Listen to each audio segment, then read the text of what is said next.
Tá bem, vizinho? E neste último bloco, vamos conhecer a filosofia budista.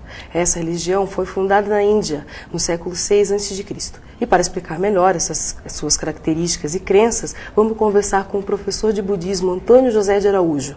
Ele é PhD em Ciências Florestais, coordenador nacional do Núcleo de Estudos de Bioética do Budismo. Olá, Antônio. Olá. Boa noite, obrigada. Eu que agradeço o convite. Antônio, o que é o budismo? O budismo, como foi dito, é uma filosofia milenar, é também uma religião. Qual a diferença entre filosofia e religião? Filosofia porque o budismo é um conjunto de conhecimentos, de preceitos, de doutrinas e no campo das ideias. Mas a filosofia por si só não tem efeito se não tiver aplicação prática. Então, no momento em que estas ideias budistas são colocadas em prática, se torna uma religião, com resultados na vida daqueles que fazem a prática budista. E a gente tem no budismo correntes budistas. Você explica para a gente um pouquinho isso? Sim. O budismo surgiu no norte da Índia.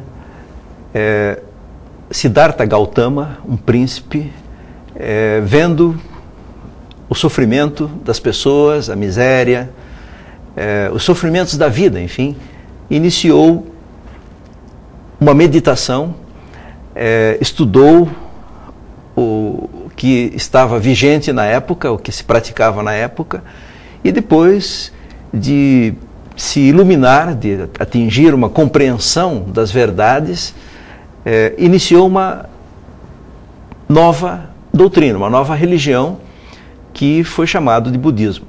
Então Siddhartha Gautama passou a se chamar Sakyamuni. Então é o Buda Sakyamuni, o Buda da Índia. Ele ensinou durante 50 anos. E alguns discípulos acompanharam durante os 12 primeiros anos, ou os 25 primeiros anos. E esses discípulos foram se espalhando para o sul, para o norte, em todas as direções. E levaram aquilo que aprenderam. Então o budismo tem duas grandes correntes, que são conhecidas como o grande veículo e o pequeno veículo. Ou seja, o grande veículo é o Mahayana, que ele ensinou mais no final da sua pregação. E no início ele ensinou o Hinayana, que é o pequeno veículo. Então, tudo é budismo, mas há variações na prática, em como colocar em prática. Por exemplo, algumas dessas ramificações dão ênfase à meditação. Outras dão ênfase a fazer ações solidárias ou praticar a fraternidade, enfim. Nos últimos 8 anos, ele ensinou o Sutra de Lótus. Esse Sutra de Lótus é o ensinamento mais alto do budismo. E é ali que ele ensinou o que ele disse serem, né, o ensino verdadeiro, e pediu que abandonasse, inclusive, os ensinos prévios dos 42 anos anteriores. Só que já era meio difícil, porque os discípulos tinham se espalhado, né? Então, depois da sua morte, houve concílios e foram escritos, porque na época ele não escreveu nada, era tudo oral. Depois é que foram compilados esses escritos, e então, né, no caso, o budismo que eu pratico há 43 anos é o budismo Nichiren. É um budismo, uma escola budista do ramo Mahayana, ou seja, do grande veículo. E o que é o Sutra de Lótus? O Sutra de Lótus é um documento compilado dos ensinos do Buda durante esses últimos 8 anos de sua vida, onde ele ensina o caminho para a iluminação. Como as pessoas podem vencer os sofrimentos inerentes da vida de todo ser humano, e como ele pode, superando esses sofrimentos, atingir a iluminação.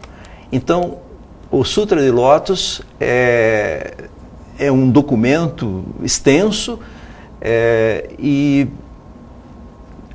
tem 2 capítulos principais. Nesses 2 capítulos, que é o 2º e o 16º, dos 28, ele ensina como você fazer essa prática na vida diária para transformar, né, o seu destino, transformar o seu sofrimento e criar condições de ter uma vida feliz. É uma frase, então? Pode ser sintetizado numa frase? Sim. Então, o budismo teve uma evolução e da Índia passou para a China, da China para a Coreia, da Coreia chegou ao Japão. Então, ao longo de toda essa trajetória, há vários Budas e, finalmente, no Japão, o Buda Nichiren é que revelou essa frase, que é o Nam-myoho Renge Kyo. Nam-myoho Renge Kyo é a lei que rege o universo e a vida. Então, a invocação dessa lei de Nam-myoho Renge Kyo tem a capacidade de transformar o indivíduo. Como?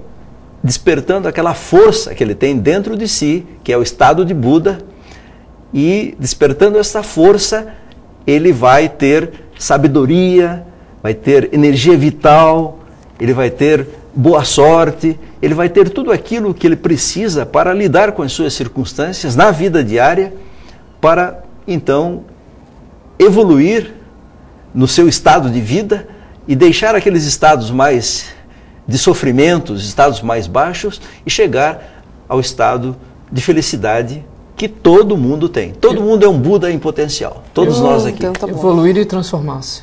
Tá bom, muito Exatamente. obrigado. Boa noite, doutor. Eu que agradeço. Muito obrigado, pela professor, pela entrevista, entrevista. pelo seu tempo. Muito obrigado. E agora, no Telão. O Telão de hoje fica por aqui. Se quiser participar com dicas, sugestões, mande um e-mail para o tela1@up.com.br. Até lá. Até amanhã.